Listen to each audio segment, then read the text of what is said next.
বিশ্বকর্মা পুজোর বিসর্জন করার সময় এমন কিছু হয়েছে আমি কখনো ভাবতে পারিনি। চলো শুরু থেকে বলি। অ্যাকচুয়ালি কী হয়েছে, বিশ্বকর্মা পুজো হয়েছিল আমাদের বাড়িতে, ঠাকুরমশাই এসেছিলো, পুজো করেছিলেন।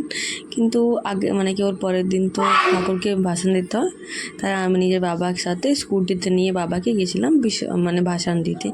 কিন্তু যখন আসলাম তো দেখলাম কি একটা মানে একজন ঠাকুরকে নিয়ে ভাসান করছিল, তো মানে এখানে স্লিপ খেয়ে পড়ে গেল। তো একটু আমি ভয় পেয়ে গেলাম বাবাকে নিয়ে, কেন কি দেখো এত মাটি উপর দিয়ে জল আর শ্যাওলা জমে আছে, মানে কি কত লেগছিল, ঠিক আছে, তো কত মানে একটা স্লিপ মতো হয়ে যেত, ভয় লাগছিল।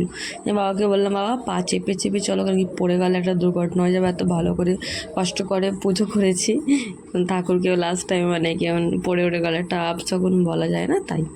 তো এই সব করার পরে আমি নিজের বাবাকে নিয়ে ঠাকুর মানে বিসর্জন